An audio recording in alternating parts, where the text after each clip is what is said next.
Bonjour les amis, soyez bienvenue à la chaîne Tanko Pro Académique. Aujourd'hui, je vais vous montrer une astuce, une méthodologie, comment déterminer facilement une domaine de définition. Et c'est que le domaine de définition, c'est la base de l'étude des fonctions. Quel que soit le type de fonction, il faut d'abord le domaine de définition. Si on a l'incapacité de déterminer le domaine de définition, ça serait très compliqué. Ici, je vais vous montrer une astuce qui nous permet de déterminer facilement le domaine de définition d'une fonction irrationnelle. Comment déterminer le domaine de définition d'une fonction irrationnelle facilement, sans beaucoup de protocoles, sans beaucoup écrire, en quelques lignes. Comment déterminer le domaine de définition?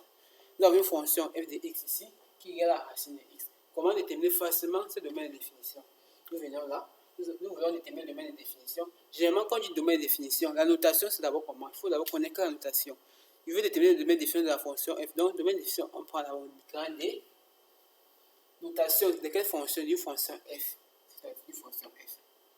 D'abord ça, une interrogation. La question qu'on se pose. Maintenant, on vient là. Nous avons une fonction racine de x. Domaine de définition.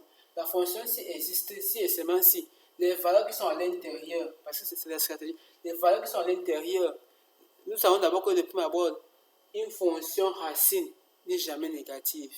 Racine de quelque chose, la valeur qui est à l'intérieur n'est jamais négative. C'est-à-dire que toujours positive. Et si c'est déjà ça, la règle c'est assez fini. Donc automatiquement, c'est qu'elle est x, c'est supérieur ou égal à 0. C'est-à-dire que toutes les valeurs possibles d'ici sont positives. Automatiquement, ça commence minimum à 0 à mon temps. Minimum, c'est ce que ça veut dire. À partir du minimum là, je peux écrire là comme un domaine de définition, ça va. Ça commence minimum à 0 en partant vers plus l'infini. Donc, on va constater qu'en quelques lignes, nous allons déterminer le domaine de définition. Et c'est qu'une fonction racine de quelque chose, comme la racine de x, toujours positive. Racine de moyenne, ça n'existe pas. Racine de nombres négatifs n'existe pas.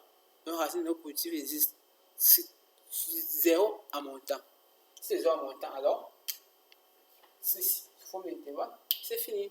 Merci. Je vous invite à liker, partager, vous abonner et avoir d'autres astuces pour déterminer le domaine de définition d'une fonction, des fonctions.